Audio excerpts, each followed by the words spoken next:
Welcome back to JB Sports. I'm your host, Jonathan Burton, and today it is Wednesday, so you know it's all about the wrestling. So today we're gonna go a little bit into bad blood prediction, not prediction, sorry, bad blood results, and we're gonna get into some Raw results. So first, bad blood results. You had Drew McIntyre lose to CM Punk in a Hell in a Cell match. Nia Jax beat Bayley in a women's championship match. You had Liv Morgan beat Rhea in another championship match. You had Finn Balor lose to Damian Priest, and then at the end you had Roman Reigns and Cody Rhodes beat the Bloodline duo of Solo Sikoa and Jacob Fatu. So first match, you had CM Punk versus Drew McIntyre. CM Punk wins, and this match was amazing. There's a it's okay, so everything about it is the main event match except one thing. So the match was great. Everything was great about it. You know, the hits, the I think it was a superplex of CM Punk going through the table on the outside. That was crazy. They got their heads busted open. I think Drew got hit in the head with a toolbox by CM Punk, which busted him open. And a lot of this, all the action was great. You had wrenches getting used. You had him getting thrown into the cage. You had a lot of stuff being used. I think they used a kendo stick once or twice. They used the stairs, and then the biggest thing, I think the best part about it was the beads. So eventually, the bag, they bring the bag out, you're like, oh, it's thumbtacks, but it was just a bunch of beads that were like it's the same type that were on CM Punk's bracelet that, Drew McIntyre broke. But basically, he pours them out, puts them in like CM Punk's mouth or something, and he goes for the Claymore, saying this was like the nastiest like dodge I've ever seen. So CM Punk dodges it, gets out of the way, and Drew McIntyre just goes for it, misses, and hits his lower back on the staircase. It looks so nasty, like so bad. Like throw up the X. You gotta throw up the X for Drew McIntyre. Like it was so bad. Because before that, Drew McIntyre low blowed CM Punk, so that got into it. But yeah, the lower back hitting the stairs was nasty, so bad. So then you go to CM Punk going to the spot he was going.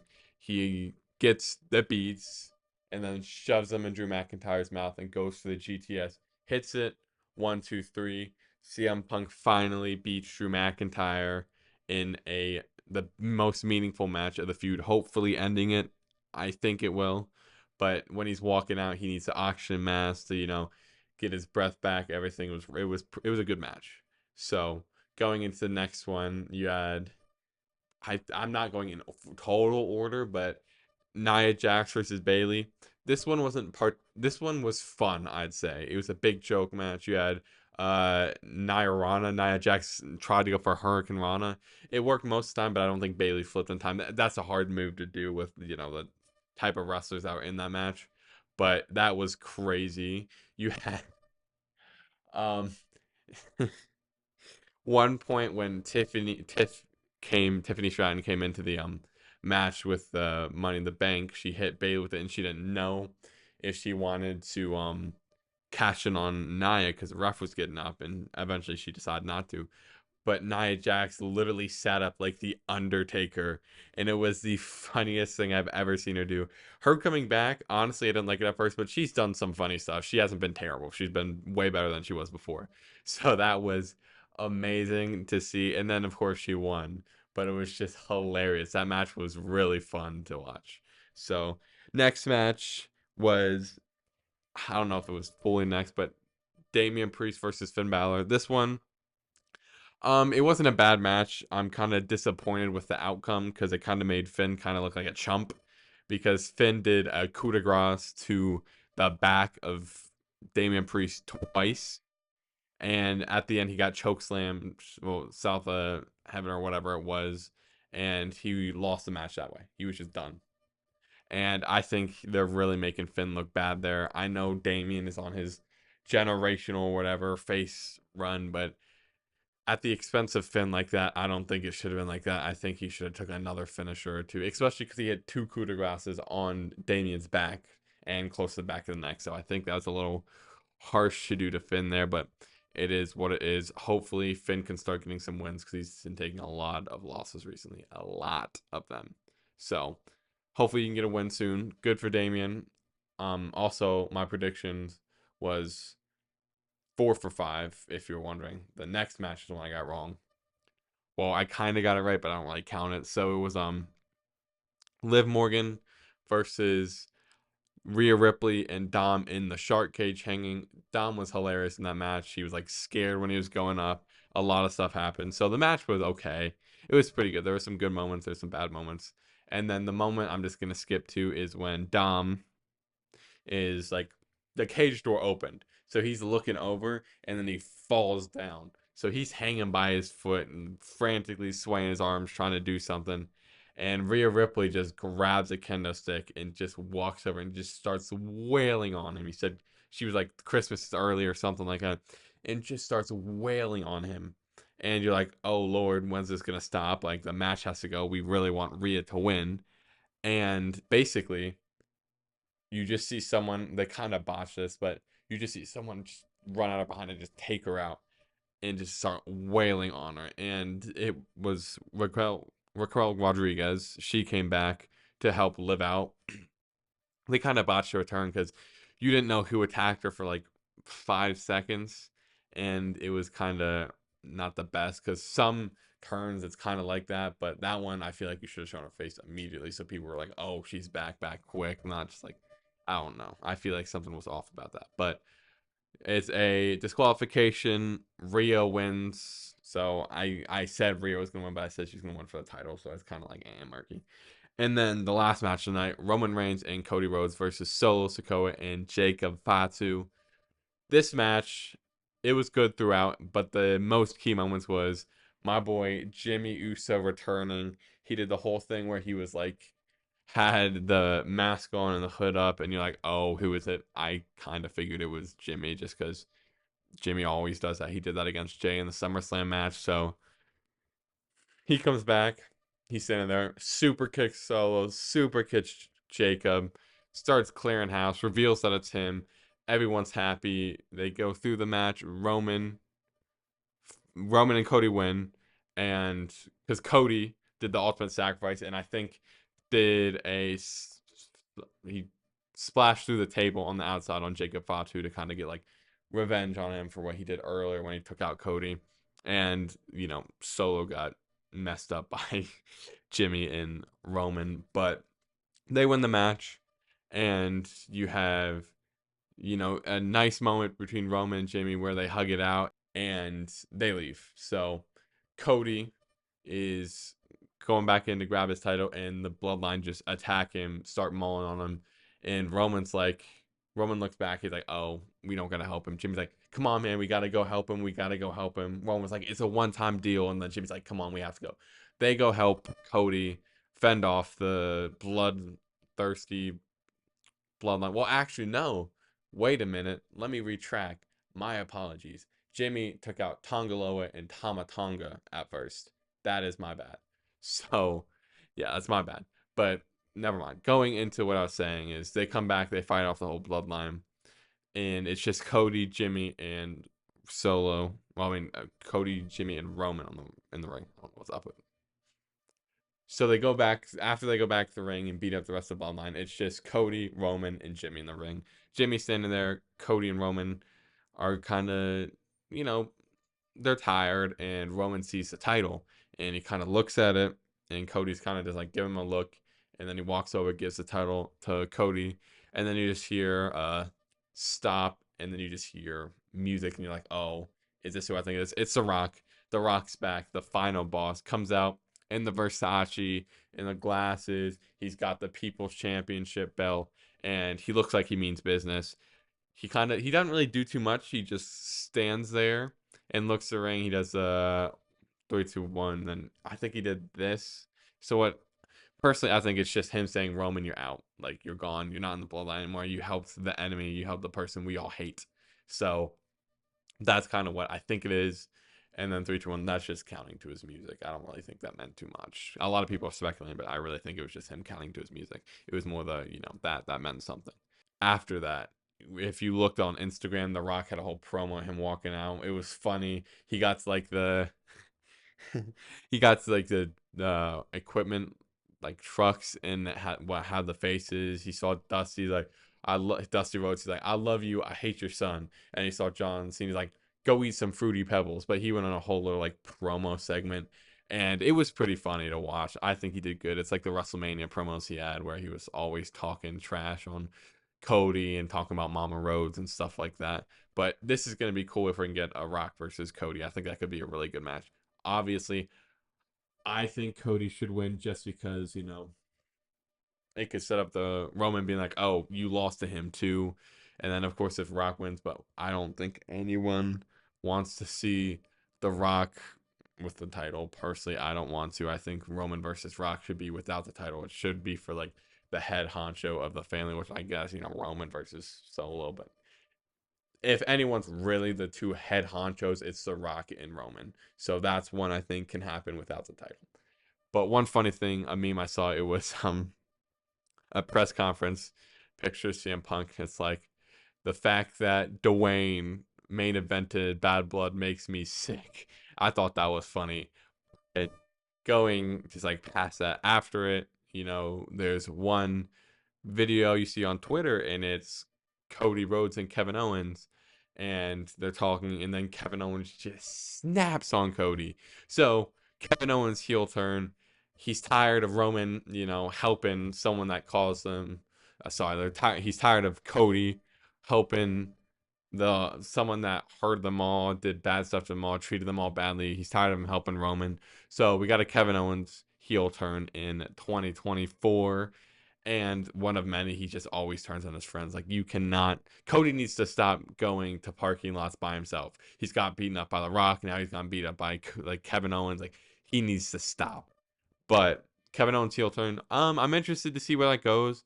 I know they already had the match for the title, but I think they probably have another one soon. I do think Cody's gonna win it again because I feel like you need a different type of storyline for Cody to lose. Like, you need one of a lot of substance, a lot of like something different. It has to be a crazy story because Cody beat Roman Reigns, one of the longest reigning champions of all time. So it can't be no silly story that's just really quickly made up. So I'm guessing with the whole Kevin Owens thing, Randy will come out and kind of try to talk to Kevin, and then maybe Kevin will sway Randy to be with him. Like, listen, they tried to end your career. They try to hurt you. They did all this stuff to you, and Cody just helps them. Like, how do you feel about that? You should feel terrible about it. And he kind of sways Randy, and then like maybe Cody and Kevin Owens have their match. Randy Orton comes out to like talk to them both, and then next thing you know, Randy Orton just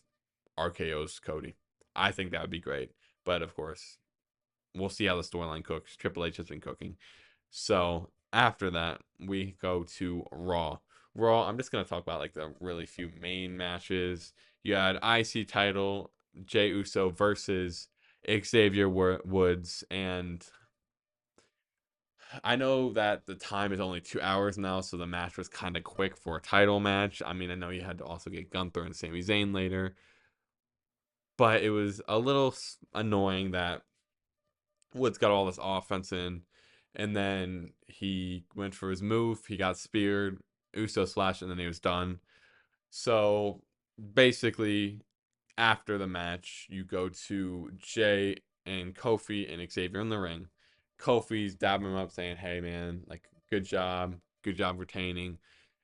Jay tries to give a handshake to Xavier, and Xavier looks at it and just says no and just keeps walking. And Kofi's like, "What are you doing, man?" He's like, "He beat me. Congratulations. I gotta shake his hand." And then, oh my gosh, the fake face turn. So Jay is celebrating his win, and then he gets off. He does the yeet chants and everything. He gets off, and then you just see the camera pan, and it's just Braun just boom speared right through Jay, and he starts beating him up. And Kofi looks at Xavier. He's like, "Dude, we gotta help him. We gotta help him." again, one of these types of situations, and Xavier's like, "That's not our problem. That's not us. We're not doing this. That's not no." Kofi just runs in, gets demolished, spear, beat up, and Xavier pulls him out. He's checking on him. He's like, "Why do we?" In his mind, he's probably thinking like, "Why? I told you, let's not get into this. This isn't our problem." And for helping Kofi and just not leave him there, Braun gets out the ring, does his little like strut, and then just runs as quick as possible and just spears through Xavier.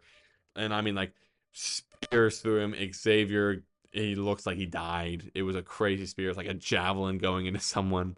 And I really do think Xavier's turning heel very soon. Very soon. I don't know how close the New Day's anniversary is, but I think that would be amazing. They're say like they bring Big E back for that. So like think about this. Let's look at this. So New Day anniversary, right? They have it on whatever show they have. You have Xavier, Kofi, and Big E. Big E, of course, he's not wrestling, but comes out to celebrate the anniversary with them. And I know it's kind of like crazy to do when Big E's like he come back, after breaking his neck and all. It's just something they can do. And they're all there. They're, Kofi says his piece, Big E says his piece, and then Xavier starts talking, and he talks about how times were good with Big E there and how times gotten rough, and Big E and Kofi try to reassure him that's gonna get better. And then Xavier just takes out Kofi right in front of Big E. Big E, he can't really do anything, so it's like trying to tell Xavier to stop. Like, what are you doing?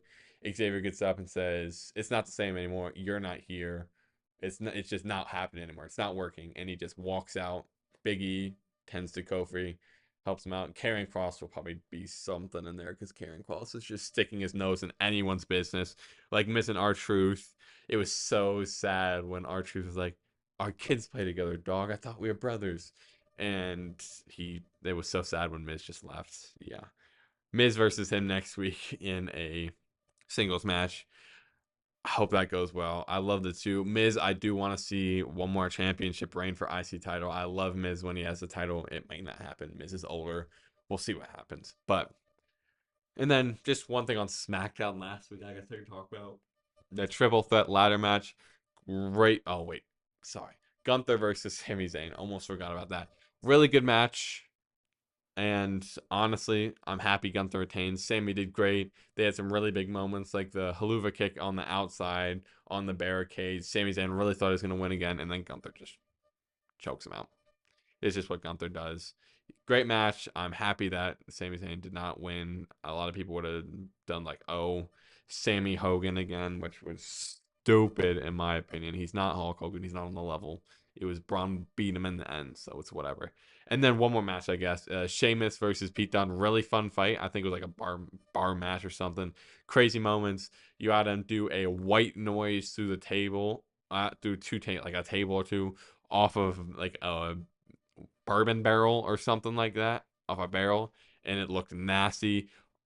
He got thrown on one, I think, and he just had like Sheamus had a red mark on his back. It looked gross. And then for the win, he gets his hands zip tied behind his back. Pete Dunne, Butch, just joking, don't beat me up. He is going crazy, like, call me Pete Dunne. My name's not Butch anymore. It's Pete Dunne. It's Pete Dunne. It's Pete Dunne. And he just starts wailing on him. Sheamus gets out, does a bro kick, and wins with his hands behind his back, which is crazy to me that he won like that. And Pete Dunne just lost to a guy without his hands, but it is what it is. So, and then SmackDown, the triple threat ladder match, amazing match. I really wanted DIY to win, but the infamous, the the tribal chief, the aura ridden, the aura king, Tongaloa gets the titles, both the titles, does the whole clip thing on the top, almost falls off the ladder. I mean, Tongaloa really almost fell off. Tama Tonga had to hold it for him, but he gets the titles, retains the championships. I wanted DIY to win. I would have been okay if the Street Profits won, but great match overall. Really good spots, really good moments, a really good ladder match. I like how WWE has been able to do like these pay-per-view like matches on just normal shows to get you ready for pay-per-views to just keep you interested in it. So everything's been pretty good. Seth Rollins had a good promo on Raw. He actually, when CM Punk was leaving, Seth Rollins interrupted him, and he got interrupted by Jey Uso. So I guess the timing, they're just trying to figure everything out. Whatever. I think it was funny. But other than that, there's been some vignettes and stuff going out. I think one of them was just like the Motor City Machine Gun, something like that, and the other one it was PFP, I think, which honestly, if I had to guess, it's probably the Viking Raiders because they always have stuff like that. It could I would hope it would be like Penta, but I think it was PFR. Is that what it was? I think it is, but it was like Penta Phoenix. Right, it doesn't work like that. So I hope it would just be them coming soon, but it's probably just the Viking Raiders somehow getting tied into it. So they might come back soon. The Wyatt Six, they're choosing another target. It's either the Miz or Karrion Cross. I can't tell which one it is. I think it's probably Miz or both. But Raw was pretty good. SmackDown, it had some good moments on it, but mostly Raw was cooking. Raw's been cooking recently. Triple H has been doing great there. CW wasn't bad. Ethan Page had his face turned by making Sexy Red's concert stop. Honestly, I don't get why people like her on there. I know a lot of fans cheered when he stopped it. So Ethan Page, great job saving us. Great job saving the episode. The episode had some great matches, but amazing job saving us from that concert. It was abysmal. You know, you had Booker T going crazy anytime she's out there screaming. But Javon Evans versus Randy Orton, great match. Unfortunately, at the end, they tried to go for this crazy RKO. They botched it. Randy Orton told Javon Evans because he said, I'm sorry. I'm sorry I botched that. Randy's like, oh, you're good. You're good. You're great. You're fine. And a lot of people are like, oh, Randy Orton doing that. He destroyed Kofi for a botching a move when he was younger. And it's like, people can change. Like, calm down. Randy was on demon mode back then, but he's good now. So honestly, this week the pay-per-view, the last few episodes of the WWE wrestling, NXT, Raw, SmackDown have all been pretty good. They're really firing on all cylinders. Shawn Michaels is doing great in NXT, that stuff. Everyone's doing great. So it really is a really good time to be a wrestling fan. I've been loving it. A lot of people have been loving it. So many people could like go to different companies. A lot of people are going to NXT right now, especially the women's division is getting even better down there with Stephanie. I don't fully remember her last name, making her debut on TV, like in person. So a lot of things are doing really good for NXT, especially the women's division. They're doing really good. One last grievance I have, it did happen at Bad Blood, was Triple H had this like he had a pedestal as a title, so like you're thinking, oh, new title, what can it be?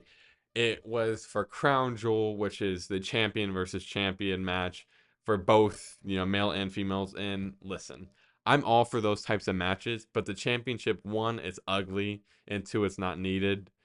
I really, really thought it was going to be a women's mid card title. I was hoping so bad it was because the mid card title is much more needed than a once a year championship for the champs. Like, I know they're mostly doing it just to make some money, probably. I don't know what is behind it, but it's not needed. I think a women's mid card title is way more needed, especially for like wrestlers for like Michin, Chelsea Green, Lyra Valkyria. The mid card title, instead of like, giving us a 1 year championship, like it's gonna be won once a year and then it's a new one every year. You could have a mid card title for like Michin, Chelsea Green, Lyra Valkyria, some of these, you know, female wrestlers that are kind of like we want to have a title, but they're not storyline built for that yet. Like you want to see if they can get a lot of fans, like get people behind them with a mid card title before giving it to like a bigger championship, the world title. I think that the mid card women's title would be so much more important. But they had to make the crown jewel title, whatever it is. So hopefully they make something for that soon, just because a lot of the women's wrestlers could need it because it would help so much, especially because that like world championship group, it's very small for the women's, in my opinion, like that title group is a lot smaller. It's like a specific amount of people you see as world champions compared to the men's, who a lot of people you want to see as world champion just because there's more of the men wrestlers so that are like world title competitors.